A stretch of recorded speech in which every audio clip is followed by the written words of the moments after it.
my first question is, how would you describe your sound? I know I've been checking you out, for the last couple of weeks now and leading up to this, and I was kind of getting all sorts, like punk, thrash, a bit of everything. Well, to be honest, I'd rather let somebody else describe it because I know what I sound like. Yeah. I mean, we do all sorts of music, but it's always got a metal edge to it. We could be doing something like sort of heavy rock, but it would have a very distinct metal riff. Even something like hip hop or even light rock, and there'd be this dominant metal riff which defines a moment in the song I want to dwell on. Because I love metal, but what I don't do is I don't have every song sounding the same, and a lot of bands when they hear what we do, because we work with different other bands and stuff, and a lot of bands do have that one song which they re-record about 50 times and give it a different name. And I'm not into that. I like to make sure every song is it sounds like Weak13, and we can cross genres without alienating people. They still get the same kind of meta humor, satire, and sometimes there's a bit of aggressive riffs in there, but sometimes there's sort of deep we want to say. It depends what kind of mood you're in, really. If we want to say something political, which turns a lot of people off, or just rub people the wrong way, just for a song. No, I don't blame you. But yeah, it's definitely a good formula to work with to try and kind of keep it fresh. And so you guys just got signed. Well, I mean, you announced it a couple of months ago now, right? I imagine it was a little before that. Well, we've had offers for ages, but we released a single last Christmas, and before you release a single, you send it off to the radio people and stuff. And then we had this label contact us about, I don't know, 10 days before the single comes out, saying we want to do a deal with you for this single. I'm like, it's coming out in 10 days. Yeah. So you can't. So I thought, well, hang on, let's slow down. Obviously, you like the track you heard. Well, we're releasing this. Let's write a track for you, and then we'll take it from there. And that's literally how it happened. I mean, I was thinking, well, what kind of song do I write for a label that's got about 400 metal bands on? I know, write a song called "I'm More Metal Than You," just so they know that we are serious, but not too serious at the same time. Yeah.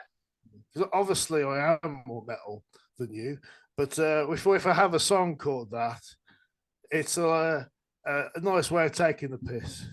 Exactly. And it's going to be part of a wider album, right?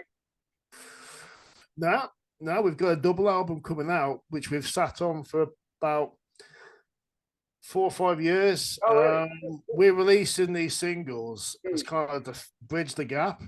It's like for example, next month, I don't know when this goes out, but mid-July, there'll be another single. Okay. And 2 months after that, there's going to be another single. None of these singles will be on the album because I don't want to have all the best parts of the album like before the album comes out. Yeah, so exactly.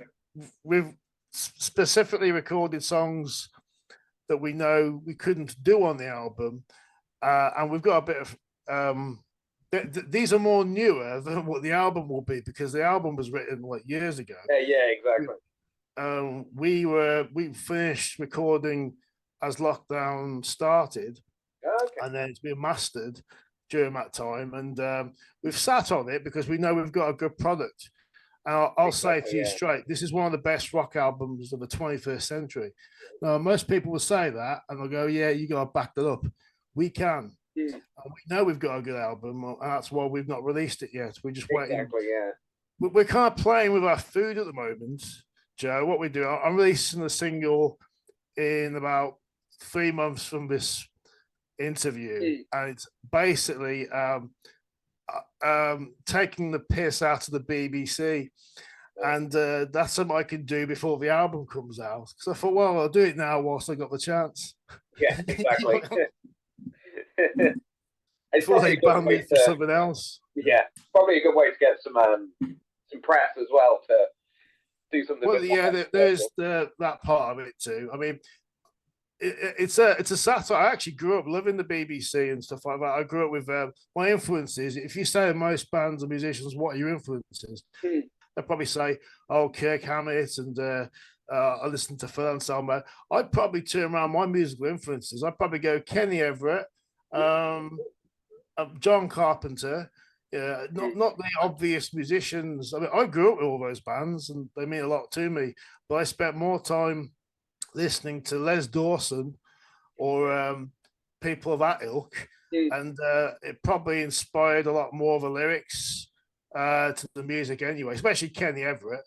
Yeah, Um, yeah, and there's always a bit of satire in what Weak 13 does. Some of our music videos, we film them as if it's the most serious thing ever, but the reality is we're sometimes taking the Mickey, but usually we take the Mickey out of ourselves. We did a cover of a song called Mary by a French band that we played with.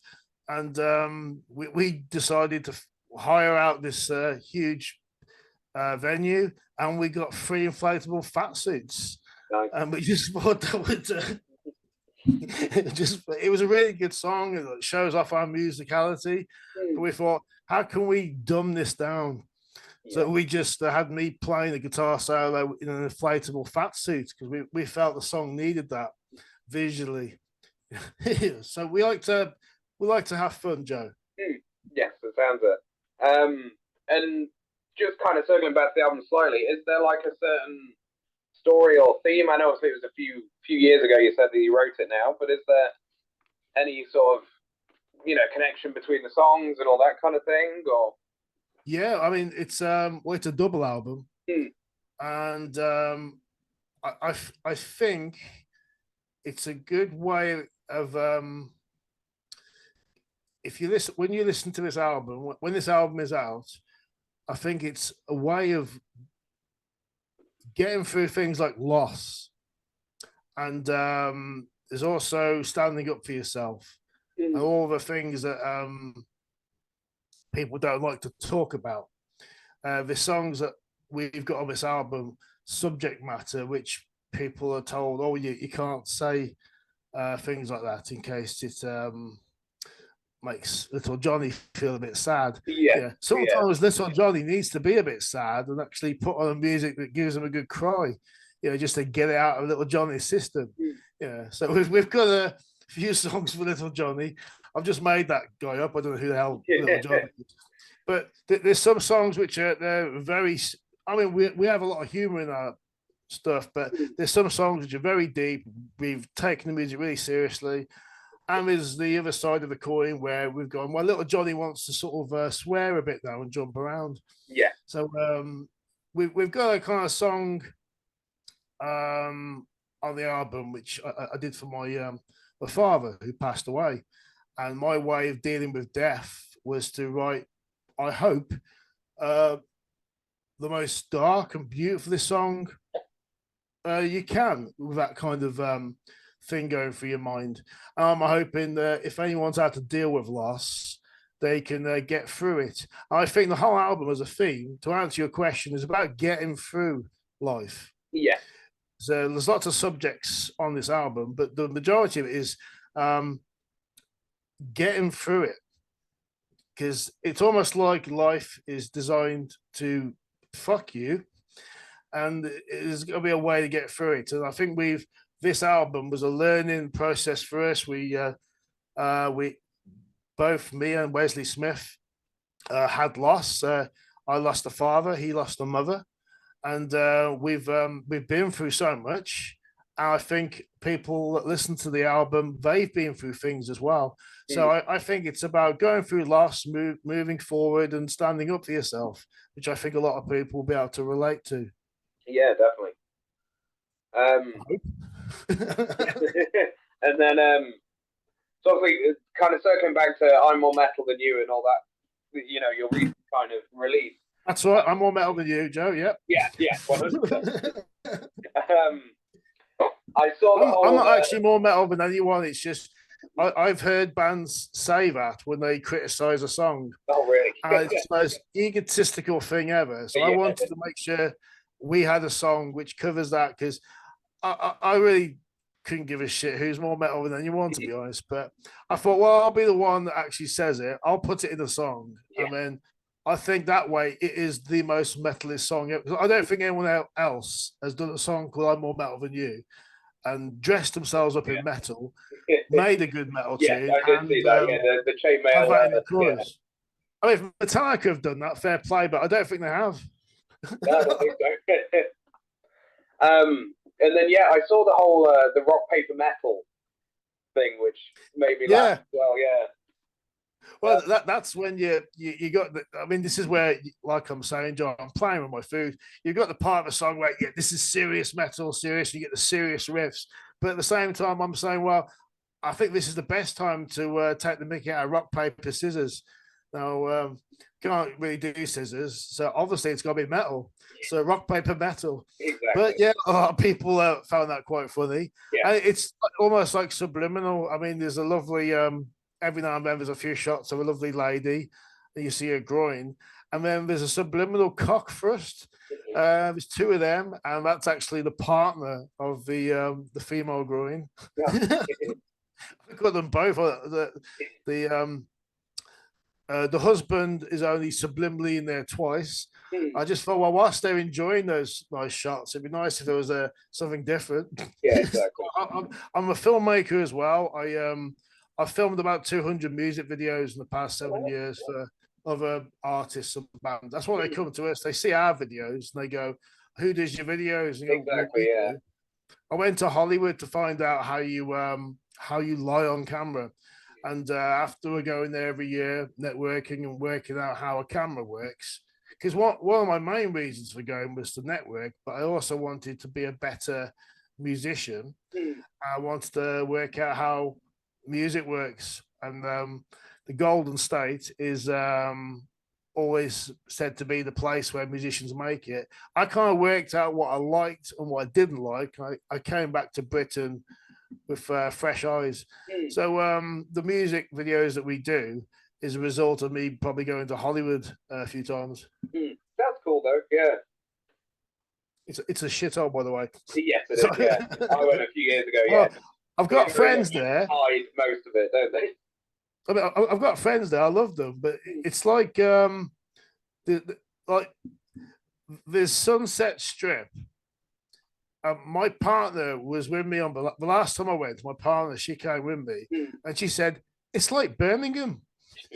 When she said that, I was like, yeah, fuck, she's right. yeah, I love Birmingham, but I don't want to see Birmingham in Hollywood. Yeah, we met up with some friends out there because they live Huntington Beach, and yeah, they drove us down the Sunset Strip, and they were like, "Okay, everyone, lock your doors," and it's like, "Oh, okay."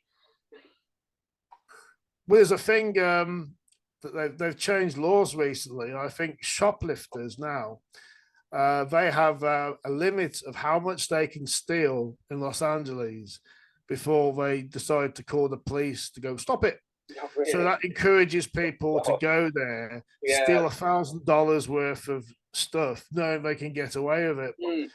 So it's gone downhill since the last went 2018. Yeah, that's not good at all.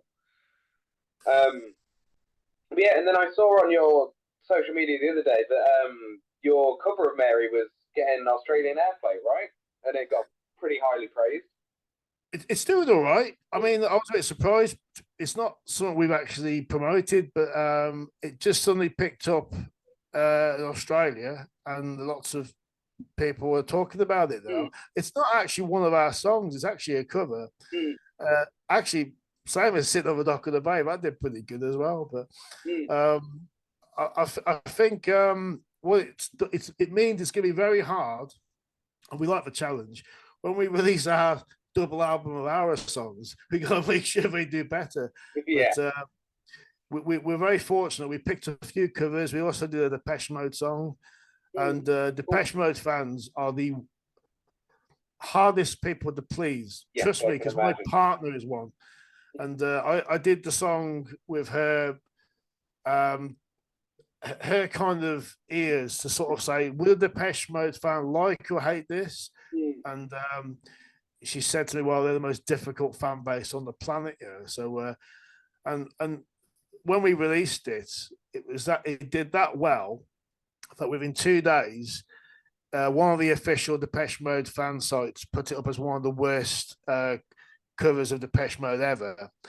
And I was impressed, but we suddenly had thousands of hate messages because we loud guitars and stuff on. They weren't that loud, but I didn't like it. But at the same time, it's done very well in Germany and other places. Oh, yeah. So it's like, well, you're gonna get people like Marmite, Oh, 100%.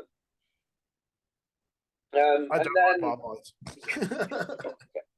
And then do you have like I usually go for a 5-year plan, but obviously I don't know when. Is it next year for the album, right? Are we looking at?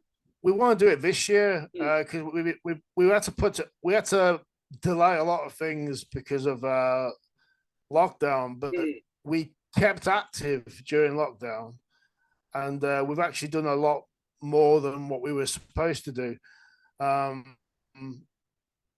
But we kept the album back, knowing that this would sound good and it would do okay.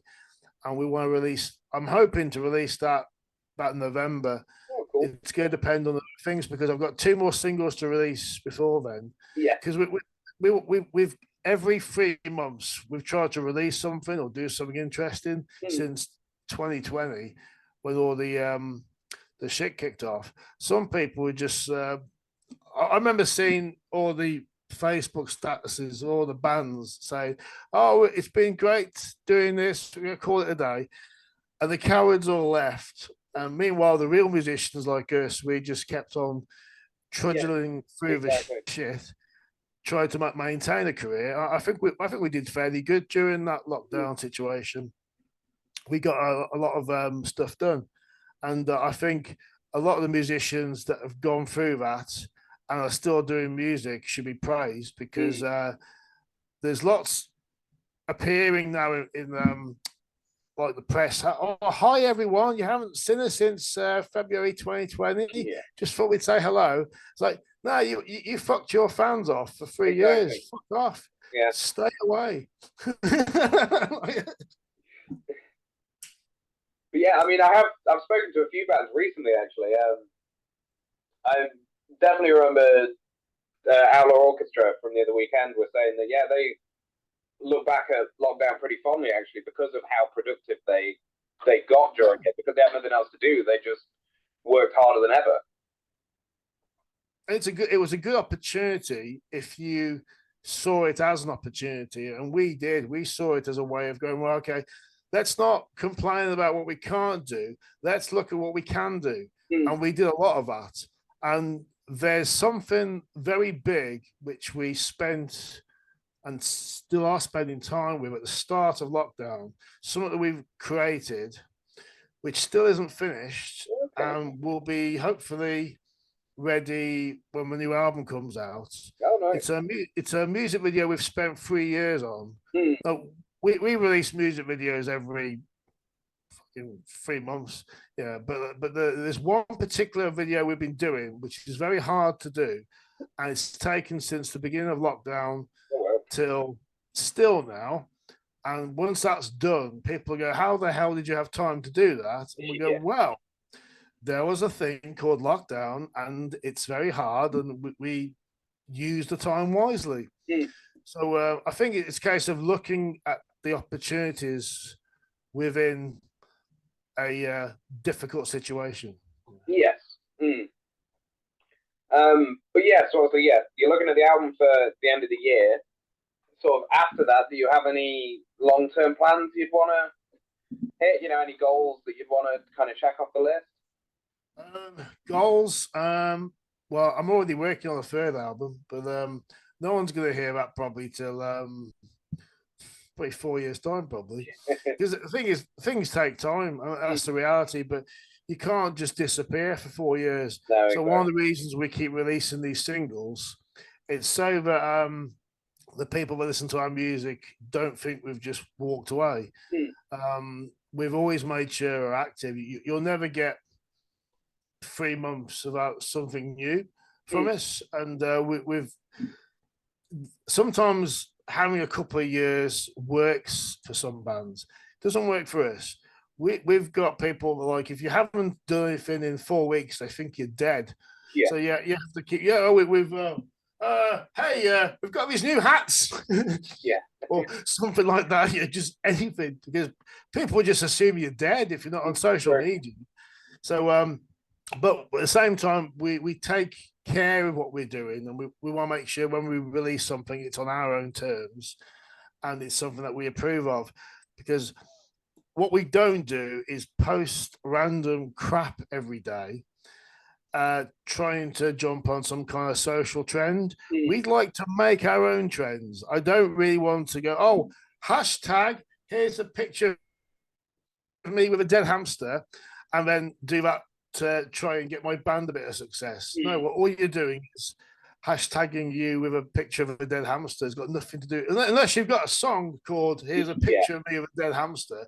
It's absolutely useless. So, as much as I enjoy TikTok and Instagram, I don't really waste much time trying to follow their trends. I'd rather stick to our agenda, and it is one, whatever the hell Weak13 wants to do. Yes, that's good. And then, as a kind of lighter final question from me, do you have a dream tour that you'd want to be a part of? A what? Sorry? A dream tour lineup. So, whether you're supporting a big band or any kind of, bands that you're mates with that you want to bring along with you. Anyone? I'd only work, and I'll say this anytime. So if this bites me in the ass, I'll stand by it now. I just like playing with people I give a fuck about. There's a band called Naked Sunday. I've worked with them for the past 10 years, and they don't shit on me. That's the kind of band I like to sort of play with. Yeah, you could say, well, hey, how would you like to I don't know, go on the final Anthrax tour, or the whatever. I'll be honest, I'd rather just enjoy that from a fan's perspective. Yeah, as much as it'd be nice to be part of that, I don't really feel part of that. So all these other bands that have been going for donkeys, that, oh yeah, I love to play with Kiss. No, I'll let Kiss do their thing. We'll do our thing, and I'd rather. So to answer your question, I'd just like to play with my friends. It's a good answer. I've had that a couple of times as well. I know a lot of people have been saying that it's, a lot of people who aren't musicians kind of forget that, yes, although you might be touring with these guys that you love, you might not just gel with them on a personal level, and then you've got to spend that much time with them on the road for however long you're touring with. Yeah, that's a huge risk. Yeah. But I would like to do a gig with Skindred, because Benji quite likes what we do. Oh, nice. And he's been very kind. He said some nice things about us. He remembered us from a gig in 2004, and there was 2 Skindred fans and about 30 Weak13 fans, and he was headlining. And he turned around and says, "Am I at the right bloody gig here?" And no offense to the promoter, but they didn't do a great job. Skindred got paid. We sold loads of tickets, and I don't think I even got a penny. I didn't give a shit, to be honest. But like, they were brilliant back then, and they're obviously really happy for them. They're doing massive things. Yeah, they are. Benji's such a talented man, and I think I'm hoping I can pull this off. I'm either going to do a song, hopefully, with Benji, or play a gig with them one day. That's on. I think I'm more likely to do a song with him first before playing the gig. True. But that's on my to-do list, if that can happen, which I've been told it's possible.